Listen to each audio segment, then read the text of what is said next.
Welcome back to the Real Estate Voice with Barb Schlinker, the weekly radio show that informs and educates you on how to buy or sell real estate with Barb Schlinker, the owner of Your Home Sold Guaranteed Realty. And now we're back on the Real Estate Voice. You can listen to this every weekend. You can listen to it on podcast as well. Your host, Barb Schlinker, of course. There are a lot of things that can go wrong with the sale of a home after it goes under contract, but your approach to real estate is quite unique. You have a way to sell a home without dealing with an outside agent whose mission is actually to derail the transaction. Barb Schlinker, tell us about that. Well, Richard, this one's going to be a bit controversial, but I don't mind talking about it because it affects people that are selling homes. So this is how a traditional sale, if you were to plug into the traditional way of selling a home, works. You call a real estate agent, hey, I want to put my home on the market. Great. They come out, they get you to sign an agreement. They take some pictures. Hopefully they're good pictures, put them up in the MLS, post it in the MLS, and hope another agent brings them a buyer. Okay. That's the traditional way. And then finally, a buyer comes along and says, yes, I want to buy this home. They make an offer. It goes under contract. It effectively goes off the market when it goes under contract.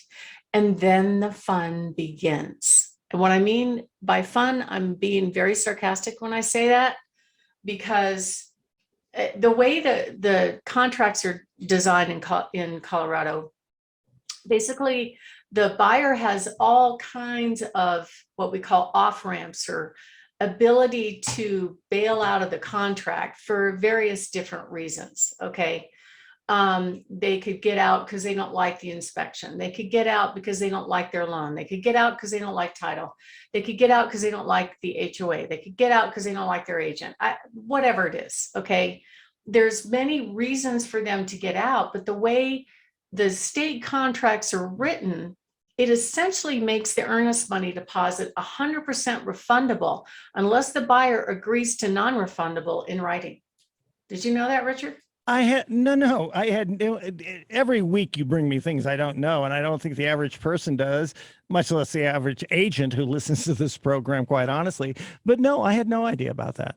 So I do mostly sellers. I consider myself what I call a fiduciary. So I'm trying to basically accomplish the seller's goals. Does that mean get them the most money? I hope so. I tell sellers all the time, even if they have a $400,000 home, I'd love to get you $1 million. But at the end of the day, the market's going to pay what the market's going to pay. Okay. So it's best to be priced the right way so that you get the most amount of money. A buyer's agent, if they sign an agreement with a buyer to be their fiduciary, I think they lose sight of the actual objective, right? And I don't even know that they ask the buyer, what is your objective? Do you want to get the house, right? So there are things that can cause the contracts to fall apart.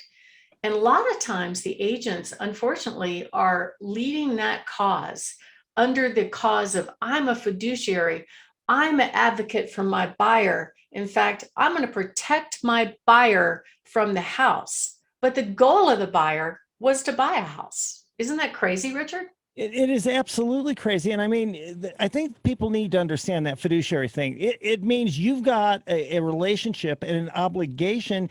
And many times you have to put their interest above anybody else's, including yours. And, you know, 99% of the time, 100% of the time, your interests and their interests are the same, but not all agents are like that. I have had agents flop on the floor, threaten to blow up deals over little minor cosmetic things, threaten to pull out at the last minute if the walkthrough wasn't the way it was they expected, demand money, re-inspect at the closing table. I'm a fiduciary, right? And it fiduciaried them right out of the house. But is that really what the buyer wanted?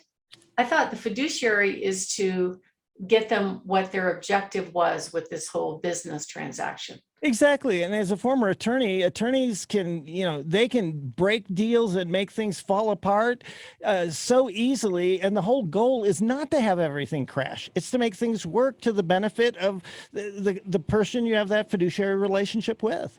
Yeah, my coach jokes with me and he says, many buyer's agents are in the sales prevention business. That's about right. Which is funny, but it's like, okay, well, not really. Their goal is to sell. And some people are deal breakers, some people are deal makers. We just had a contract not too long ago that fell apart when the buyer did the inspection. And in my view, I blame the buyer's agent, because the buyer's agent should have coached the buyer on what is a realistic expectation with regard to an inspection. This is not their opportunity to get new stuff. This is not their opportunity to get upgrades, new furnaces, new water heater, new this, new that. The buyer actually put in writing that they wanted $120,000 off the price for upgrades, not for things that were broken. They weren't broken. It was just because they were old. And the cost of these things was about $25,000. And I said, why don't you guys just terminate? This is unreasonable, ridiculous. Please go away. So they did. And we got another buyer, fortunately. But the problem with the way the situation is set up, when a seller accepts a contract with a buyer, they are committed. The seller is committed. There are very few, if any, outs in the contract for the seller. One of them is if they ask for things on the inspection and they don't reach agreement, and the buyer does not withdraw their objection, right? So if the buyer could still stay in the deal, they could come in and ask for all this ridiculous stuff and go, oh, just kidding. I'll withdraw it. I'm moving forward. I'm going to buy the house. Now the seller's still committed, right? The other out is if the buyer is getting a loan, only if the buyer's getting a loan and the appraisal comes in low and the buyer is unwilling to bring the difference in cash. And the one thing that frustrates me the most is recently I had a buyer's agent send an offer where I know he knew that that buyer had to sell a house to perform. He did not put it in the contract. It was not in the pre-approval letter. The way I found out is I got on the phone and actually asked the lender, because there was something funny about the way the contract was written. It was like, this doesn't make any sense. There's zero down, but it's an FHA loan. Just something in my spidey sense says this is wrong.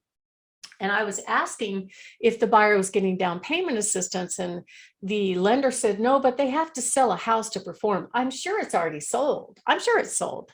So I'm like, oh, really? Give me the address. So I looked it up. Sure enough, it had gone on the market that day. Jeez. So had the seller accepted a contract from that buyer, even though the buyer had to sell a house to perform and the seller was not told in the contract, there was no out for the seller for that fraud. Did you know that? I had no idea. Again, I had no idea that. It was scary to me. It was like, okay, I'm on defense when I'm dealing with these buyer's agents because I never know what I'm going to get. And so we talked about the typical off ramps for a seller, maybe if they ask for crazy stuff on the inspection, or if they, if the appraisal comes in low, which, to be honest with you, it has not come in low very much, even with these crazy high prices. Buyers asking for stuff on the walkthrough. I've had agents just flop on the floor and go crazy. And if you don't do this our way at the walkthrough, we're walking, they try to play the takeaway at the closing table. And I'm like, that is just like terrorist stuff. It doesn't make sense to me. Aren't we trying to get to closing? Isn't there a way to work this out? Can't we talk about it? Is there something wrong with the house? Did the seller perform to the contract? Yes. Were there cosmetic things that need to be taken care of?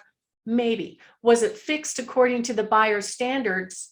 Maybe not. But you know what? That wasn't in the contract. But I have actually had agents, Richard, come in and re-inspect the home on the walkthrough. One of them was in between the spring and summer, where the sprinkler system was winterized Right. The buyer's agent went into the house, did not know how to de-winterize the sprinkler system, and blew the valves. Water Oh, spewing gosh. all over the place. Oh, I'm like, gosh. it was so frustrating. So other things that are crazy for the sellers is if they have to move out before closing.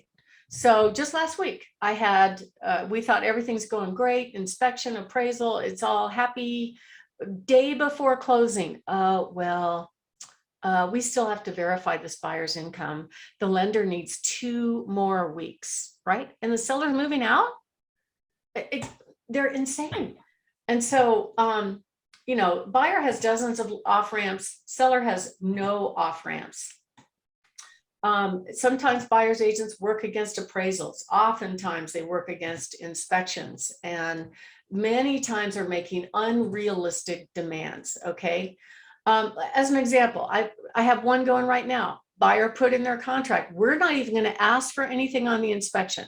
That was on their contract. They competed with 10 other offers. So the seller accepted their contract based on that. Do you think they're asking for stuff on the inspection, Richard? Why do I suspect they are? Answer is yes. New roof, new sewer, so it's like, oh, this is crazy. So we actually have a solution for sellers where they don't have to deal with buyer's agents at all. Oh, wait, one more thing I have to tell you about buyer's agent. 2 more things. One of them is the seller has to pay their fee. So the seller pays for all this chaos, okay, as part of the total commission. And I had one just last weekend where the buyer brought in this, quote, mold air sampler. And I know what it was. It was Inspector Gadget time, right? Oh, geez, so he's got this wand. He's walking through the house with this wand. And then I get the text that night saying, oh my God, this house scored red on the mold scale. I'm like, what are you talking about? There's a way you do a mold test. You have to take a test, take it to the lab, get a reading, find out what kind of mold is, and mitigate the ones that are harmful. But this guy had a gadget and it blew up the deal. It's insane, the stuff that goes on. So how do you avoid that? Well, we actually have a solution of the way to avoid buyer's agents altogether. Never deal with them and enjoy a smooth on-time sale, even potentially move when you plan. If you want to find out how to do that, you go to barbhasthebuyers.com, click on Barb has the cash offers in the upper right-hand corner, and we'll take care of it. I've had untimely extensions take place. I've had, the extension, when I asked the lender, what's really going on here? Because this doesn't make sense. And he tried to play the takeaway with me, saying, well, if you want me to just deny the loan and move on, I can do that. I'm like, what are you doing? Oh, geez. Aren't we trying to get to closing here? Why does this buyer need 2 more weeks to close when we've done the inspection, we've done the appraisal? I just think there's a lot of post and hope, even with buyers. And the buyer's agent knew about this extension, but did not tell me at all until the sellers had already moved out of the house. So what happened in our business is there was actually one very successful agent that gave me some good advice years ago. And she basically said, we have to do everybody's job, which I agree with that. We have to verify everything because things can go south. Nobody wants a failure at the end of the deal. Really, nobody wants to go off the market and back on because buyers think that there's something wrong with the house. So if you'd like to make a move and not have to deal with the buyer's agent, give me a call at 719-301-3900 or go to barbhasthebuyers.com and click on Barb has the cash offers. Richard? I love it, Barb. You go through all of this. You've been through the experience of dealing with all of this. This isn't new to you. And I want people to understand that experience is really valuable because it puts money in their pocket. They don't leave money on the table. And with inflation and everything going on the way it is right now, I mean, every dollar, every penny is going to make a difference, especially going forward. Look, you're listening to Barb Schlinker. It is the real estate voice of Your Home Sold Guaranteed Realty. And you can reach Barb at 719-301-3900 or visit barbhasthebuyers.com. On our next segment, we'll be discussing home selling checklists to sell for the most money, and that's exactly what you want to do. Stay tuned for that.